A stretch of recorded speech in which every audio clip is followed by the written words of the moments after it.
Bonjour les amis et bienvenue dans ce dernier épisode de notre catégorie Filter Data.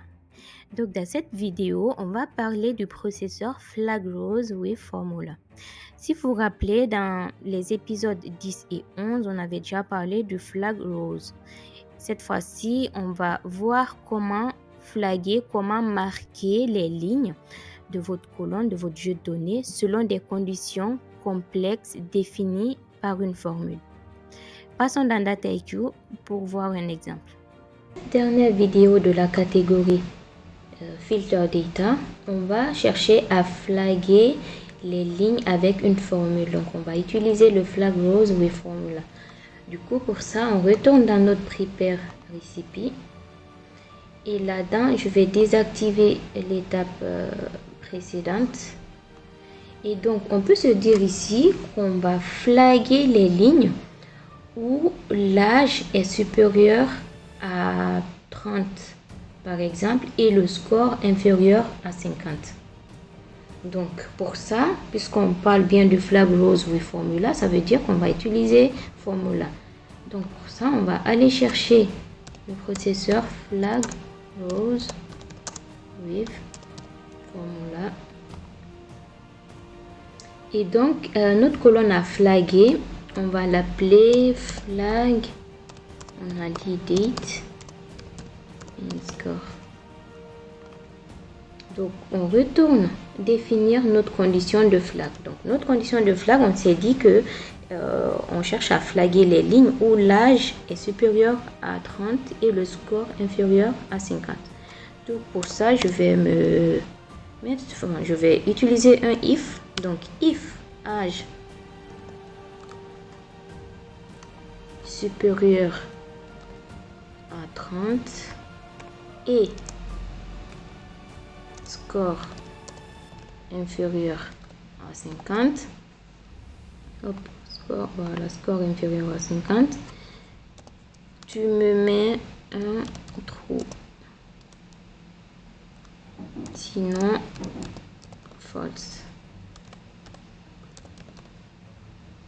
Ok, je vais apply ça.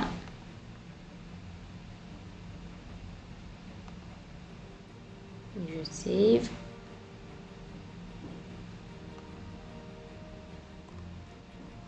Et je lance. Apparemment, ça nous a rien flagué. Pourquoi on a rien eu en flag? Donc, on peut vérifier cela. On va aller dans Score, filtrer par exemple sur tout ce qui est numérical.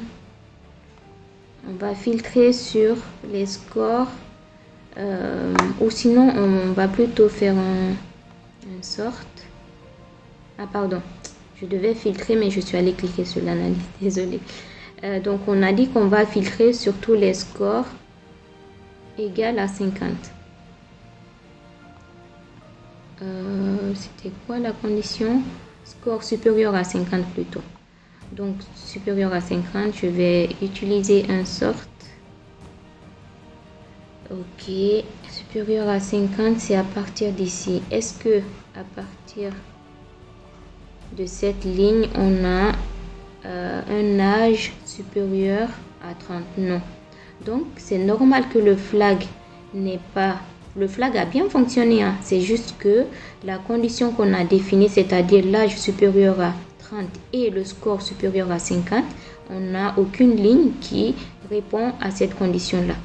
On peut changer, modifier légèrement la condition, c'est-à-dire qu'on peut se dire par exemple qu'on s'intéresse à toutes les personnes qui ont plus de 25 ans et qui ont un score supérieur à 50. Là, on peut avoir quelque chose dans notre nouvelle colonne flag. Donc, l'âge supérieur à 25. Voilà, cette fois-ci, on voit pas mal de colonnes qui ont été flaguées, notamment une douzaine de colonnes. Donc voilà, c'est de cette façon qu'on peut utiliser le processeur Flag Rose with Formula. Je pense que ça peut être utile. En tout cas, moi j'ai appris pas mal de choses en préparant ces cours-là. Émilie est d'avis avec moi. On a appris pas mal de choses concernant les processeurs de Prepare Recipe et surtout restez abonnés parce que vous avez beaucoup de surprises qui arrivent qui pourront vous aider à améliorer votre préparation de la donnée, votre nettoyage de la donnée pour vos analyses ultérieures.